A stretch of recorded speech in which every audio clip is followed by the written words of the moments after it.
चाचा और भतीजे की लड़ाई केवल हाजीपुर में जाकर सिमटने वाली नहीं है। ये लड़ाई पूरे बिहार में आपको सीट बंटवारे में भी एनडीए के अंदर दिखेगी। संगठन अब तक वही देखते रहे हैं, तो ऐसा लगता है कि कहीं ना कहीं संगठन पे पकड़ हो, लेकिन जब बात भीड़ की होगी, आकर्षण की होगी, वोट की होगी, पब्लिक की होगी, तो चिराग पासवान भारी पड़ेंगे। नीतीश कुमार यूज करेंगे, नीतीश कुमार पासवान परिवार के अन्य किसी को भी यूज कर सकते हैं, जैसे साधु पासवान आरजेडी में है। पिता के नहीं रहते, ये पहली बार होगा जब वो लोकसभा के चुनावी मैदान में उतरेंगे और खुद सीट शेयरिंग को लेकर डील कर रहे होंगे। मुकेश सहनी दिखाते हैं कि मेरे पास 9% वोट है, 9% वोट है। 20 जातियों को निषाद समाज में जोड़ देते हैं। अब वो 20 जातियां इनको कितना वोट करती हैं ये वही जानते हैं। 3 सीटों पर इनकी पार्टी ने चुनाव लड़ा था और तीनों सीटें हार गई थी, मधुबनी, खगड़िया और मुजफ्फरपुर। मुकेश सहनी खुद की सीट नहीं बचा पाए, पहले लोकसभा हारे फिर विधानसभा हारे। तो ऐसे में केवल जातीय आंकड़ा का पासा फेंक कर और गंगा जल से अपने समाज को संकल्प दिलाकर अगर आप ये चाहते हैं कि प्रेशर पॉलिटिक्स कर लें तो आसान नहीं होगा।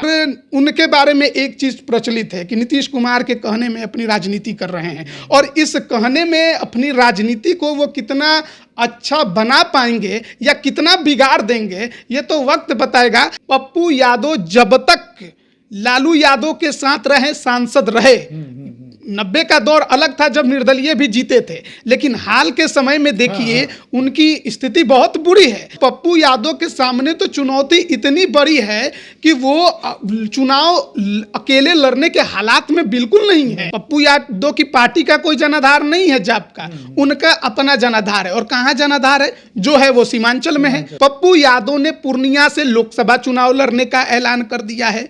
अब गठबंधन का हिस्सा तो बने नहीं, खुलकर तेजस्वी यादव हो, लालू यादव हो, नीतीश कुमार हो, बयान उन्होंने मंचों से दे दिया और अब वो उनके गले की फांस बन गई है। नमस्कार, मैं हूं रवि रंजन, आप देख रहे हैं लाइव बिहार। बिहार में राजनीति गर्म है, सभी पार्टियां अपने अपने तरीके से जोड़ तोड़ में जुट गई हैं, चुनाव की तैयारी में सभी लगी हुई हैं। लेकिन इस बीच सबसे ज़्यादा चर्चा है कि क्या बिहार में कोई तीसरा फ्रंट भी बन सकता है। और सबसे ज़्यादा बात तो मुश्किल ये है कि पप्पू यादव, चिराग पासवान और मुकेश सहनी, इन 3 नेताओं के सामने मुश्किल बड़ी है। आखिर मुकेश सहनी किस करवट जाएंगे, पप्पू यादव की क्या होगी दशा और चिराग पासवान हाजीपुर से चुनाव लड़ेंगे कि नहीं लड़ेंगे, असमंजस की स्थिति यही है। इसी पर बातचीत करने के लिए हमारे साथ हैं हमारे सहयोगी राजमोहन तिवारी। राजमोहन तिवारी ने इन चीज़ों को, इसका स्टडी किया है और इन चीज़ों को ठीक तरह से आपको समझा सकते हैं। तो आइए हम बातचीत करते हैं कि क्या है इन 3 बड़े नेताओं की मुश्किल। नहीं, देखिए 24 का लोकसभा चुनाव है और खेमे तो आपको 2 ही नजर आएंगे। एक तरफ एनडीए है और दूसरी तरफ इंडी गठबंधन है। और इसके अलावा अगर थर्ड फ्रंट की चर्चा कोई कर रहा है तो उसके पीछे बस एक ही कारण है कि उनके सामने कोई विकल्प बचा नहीं है। तो ऐसे में वो करे तो करे क्या? तो जो पार्टियां अकेले पड़ी हैं वो अपने को एकजुट करके एक थर्ड फ्रंट बनाने की चर्चा छेड़ रही हैं ताकि वोट का बिखराव देखकर उनके नजदीकी विचारधारा का जो गठबंधन है उन्हें अपना ले। लेकिन बिहार में सबसे ज्यादा समस्या किस पार्टी के सामने खड़ी है? अब 2 खेमे तो हैं, लेकिन उसमें मुकेश सहनी किस खेमे में है ये किसी को नहीं पता, खुद उनको नहीं पता है। पप्पू यादव कहाँ जाएंगे ये कोई नहीं जानता है। एआईएमआईएम अपना एक अलग राजनीति कर रही है। 20 के चुनाव में वो क्या हश्र कर सकती है राजद के सहयोगियों का, वो हम सब ने देखा है। और ऐसे में एक नाम आपने लिया चिराग पासवान का, वो एनडीए के घटक दल हैं, लेकिन सामने चाचा बड़ी चुनौती बन गए हैं। तो चुनौती तो इन नेताओं के सामने खड़ी है और इन नेताओं का कद बिहार में देखे अगर राजनीति में तो बड़ा है, कोई छोटा कद नहीं है। हालांकि मुकेश सहनी कोई चुनाव भले अब तक ना जीते हों, लेकिन हाल के समय में जिस तरीके से बिहार, यूपी और झारखंड में उन्होंने अपने समाज को एकजुट करने की कोशिश की, निषाद संकल्प आरक्षण यात्रा निकाली, उससे उनको लगता है कि उनके पास भी ताकत है। और बिहार में जब से जातीय गणना हुई है उसके बाद जाति के नेताओं को लगता है कि वो अपना पावर दिखा सकते हैं। तो जाहिर तौर पर कुछ नेता हैं जिनके सामने चुनौती है। तो सबसे पहली बात हम मुकेश सहनी की ही कर लेते हैं। वीआईपी के सुप्रीमो हैं। 2019 के लोकसभा चुनाव में इनकी पार्टी महागठबंधन का घटक दल थी। 3 सीटों पर इनकी पार्टी ने चुनाव लड़ा था और तीनों सीटें हार गई थी, मधुबनी, खगड़िया और मुजफ्फरपुर। मुकेश सहनी खुद की सीट नहीं बचा पाए। लेकिन अब जब से जातीय गणना हुआ है, अब मुकेश सहनी दिखाते हैं कि मेरे पास 9% वोट है। 9% वोट है। 20 जातियों को निषाद समाज में जोड़ देते हैं। अब वो 20 जातियां इनको कितना वोट करती हैं ये वही जानते हैं। लेकिन अति पिछड़ा का नेता खुद को बताने में पीछे बिल्कुल नहीं हटते हैं। और हाल के दिनों में तो जिस तरीके से इन्होंने धुआंधार रैलियां की, उसके बाद इनको लगता है कि इनका कद जो है उठना चाहिए और इनको सम्मानजनक सीटें गठबंधन में मिलना चाहिए। लेकिन चुनौती यह है कि आप किस गठबंधन का हिस्सा बनना चाहते हैं, पहले आप ये तय करिए। मुकेश सहनी के भाषणों को आप सुनिए और उनके पार्टी के नेताओं के बातों को सुनिए। अभी तक ये स्पष्ट नहीं हो पा रहा है कि मुकेश सहनी किस खेमा में जाना चाहते हैं। ऐसा लग रहा है कि वो बस पासा फेंक रहे हैं, जहां लड़ गया वहां चल जाएंगे। प्रेशर पॉलिटिक्स है। तो प्रेशर पॉलिटिक्स आप छोटी पार्टी होकर दूसरे गठबंधन पर कितना कर पाइएगा? जब आपका वजूद ना हो, जब आपके पास एक भी विधायक ना बचा हो, एक भी सांसद ना हो, आप खुद 2 चुनाव हार गए हो, पहले लोकसभा हारे फिर विधानसभा हारे, तो ऐसे में केवल जातीय आंकड़ा का पासा फेंक कर और गंगा जल से अपने समाज को संकल्प दिलाकर अगर आप ये चाहते हैं कि प्रेशर पॉलिटिक्स कर लें तो आसान नहीं होगा। मैं ये नहीं कहूंगा कि नामुमकिन है, लेकिन आसान तो नहीं होगा। लेकिन कमोबेश मुश्किल यही पप्पू यादव के साथ भी है। वो पता ही नहीं चल पा रहा है कि वो एनडीए में रहेंगे या इसमें जाएंगे, महागठबंधन में जाएंगे। पप्पू यादव के बारे में एक चीज स्पष्ट है, वो एनडीए का हिस्सा नहीं बनना चाहते हैं, वो INDIA गठबंधन का हिस्सा बनना चाहते हैं और खुलकर उन्होंने अपने दिल की बात रख दी है। पप्पू यादव ने पूर्णिया से लोकसभा चुनाव लड़ने का ऐलान कर दिया है।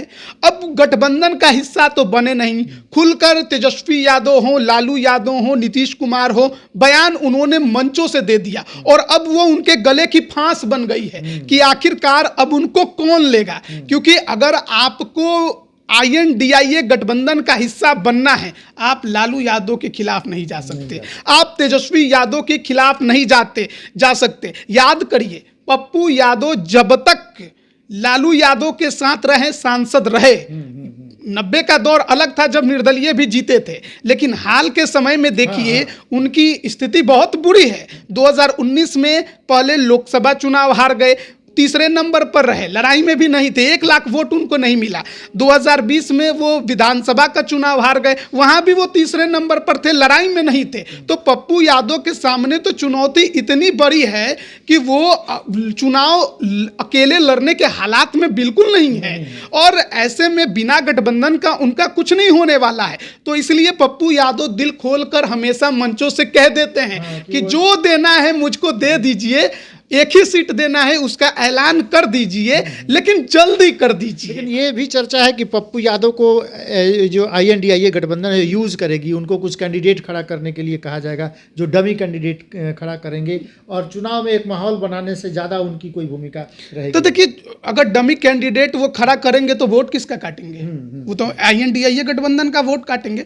पप्पू यादव का अपना जो जनाधार है, पप्पू यादव की पार्टी का कोई जनाधार नहीं है जाप का, उनका अपना जनाधार है। और कहाँ जनाधार है? जो है वो सीमांचल में है, उसके अलावा तो वो कहीं कुछ नहीं है। तो वोट वो किसका काटेंगे कैंडिडेट खड़ा करके? तो चलिए, ये बात पप्पू यादव की है, लेकिन सबसे दिलचस्प बात है कि एनडीए में 2 पार्टियां माने रामविलास पासवान के भाई पशुपति पारस और उनके बेटे चिराग पासवान में जंग छिड़ी है। आखिर हाजीपुर सीट किसकी होगी, क्या लगता है आपको? देखिए, चिराग पासवान के पार्टी के नेता लगातार मतलब कहिए दावा ऐसा ठोकते हैं जैसे हाजीपुर सीट उनके खाते में चली गई है। वो साफ कहते हैं कि लिख कर दे दें आपको, 200% ये गारंटी है कि चुनाव हाजीपुर से चिराग पासवान लड़ेंगे। और आपको याद होगा एक बार हाजीपुर में चिराग पासवान गए थे एक शादी समारोह में, वहां पर भी चिराग पासवान ने कहा कि अब नामांकन पत्र का घोषणा कर दें, नामांकन भर देंगे तभी आप लोग मानिएगा। तो जाहिर है चिराग पासवान हाजीपुर सीट को अपने पास रखने की कोशिश में तो लगे हैं, लेकिन देखिए बात केवल हाजीपुर की यहाँ नहीं है, बात है रामविलास पासवान के विरासत को आगे बढ़ाने की। ये बात है, विरासत की बात विरासत की है।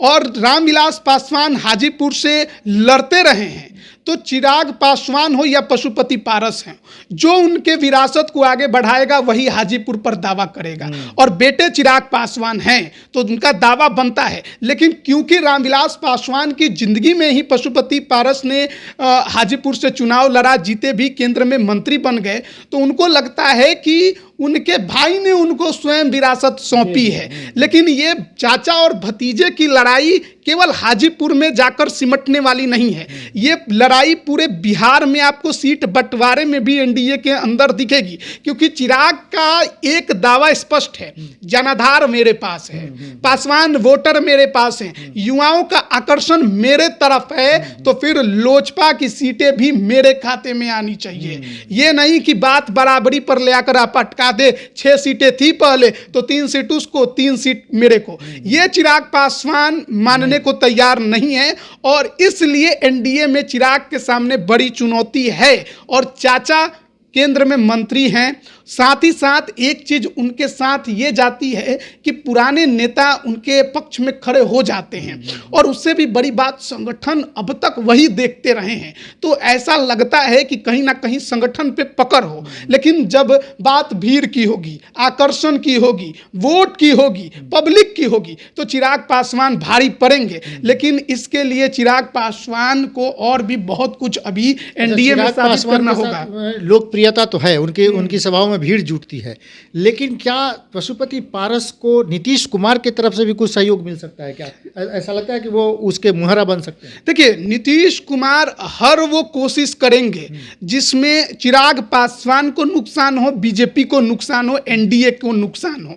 और अगर उस मोहरा बनने की ओर पशुपति पारस आगे बढ़ते हैं तो नीतीश कुमार यूज करने से पीछे क्यों हटेंगे? नीतीश कुमार यूज करेंगे। नीतीश कुमार पासवान परिवार के अन्य किसी को भी यूज कर सकते हैं, जैसे साधु पासवान आरजेडी में है, और उनकी जो पत्नी है वो चिराग पासवान की बहन है आशा देवी, उनका इस्तेमाल करने की चर्चा है कि हाजीपुर वो भी चुनाव लड़ना चाहती हैं। चिराग मुश्किल में आ जाए तो चिराग मुश्किल में जरूर आएंगे, और चुनौतियां इस बार 24 के लोकसभा चुनाव में उनके सामने बहुत बड़ी होगी, क्योंकि पिता के नहीं रहते ये पहली बार होगा जब वो लोकसभा के चुनावी मैदान में उतरेंगे और खुद सीट शेयरिंग को लेकर डील कर रहे होंगे।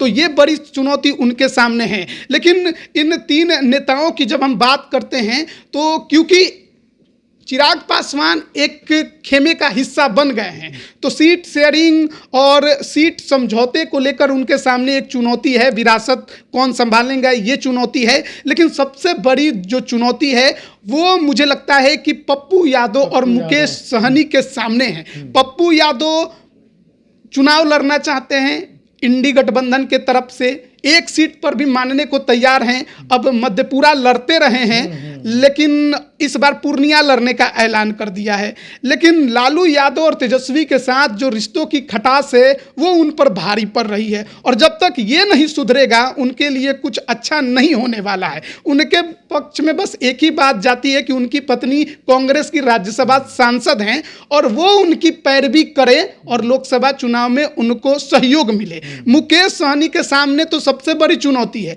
क्योंकि मुकेश सहनी भले वीआईपी सुप्रीमो कुछ भी रैली करे, कितना भी भीड़ जुटा ले, लेकिन गठबंधन का हिस्सा नहीं बने तो फिर चुनाव जीतना बड़ा मुश्किल है। अब तक तो एक भी नहीं जीते, अगर फिर हार गए तो हसर बुरा होगा। और उनके बारे में एक चीज़ प्रचलित है कि नीतीश कुमार के कहने में अपनी राजनीति कर रहे हैं, और इस कहने में अपनी राजनीति को वो कितना अच्छा बना पाएंगे या कितना बिगाड़ देंगे ये तो वक्त बताएगा। लेकिन कहीं ना कहीं अब मुकेश सहनी के लिए एक चीज स्पष्ट करना होगा कि आखिरकार वो जाना किस खेमे में चाहते हैं। केवल गठबंधन की बात और केवल आरक्षण की बात चिल्ला चिल्ला कर करने से आपका राजनीतिक भविष्य नहीं बनने वाला है। आपको अब डिसीजन लेना होगा। इंडी गठबंधन में जाना है तो सीट शेयरिंग पर बात चल रही है। नीतीश कुमार ने अरुणाचल प्रदेश में अपना कैंडिडेट उतार दिया, नाम का ऐलान कर दिया, और आपको यही नहीं पता कि किस गठबंधन का हिस्सा बनेंगे, चुनाव कैसे जीतिएगा। तो बहुत बड़ी चुनौती है आपके सामने। तो चलिए, इन तीन नेताओं के सामने सबसे बड़ी चुनौती है। बिहार के सियासी गलियारे में अटकलों का बाजार गर्म है। मुकेश सहनी किस करवट बैठेंगे, ये देखना दिलचस्प होगा। क्या पप्पू यादव को उनका मनचाहा सीट मिल जाएगा? पप्पू यादव को क्या INDIA अपने गठबंधन में शामिल कर लेगा? और चिराग पासवान, उनके चाचा से जो अदावत चल रही है, उसका अंजाम क्या होगा? इस पर हमारी नज़र है। हर अपडेट सबसे पहले हम आप तक पहुंचा रहे हैं। जुड़े रहिए लाइव बिहार के साथ, देखते रहिए लाइव बिहार। नमस्कार। YouTube पर सब्सक्राइब और Facebook पर लाइक जरूर करें।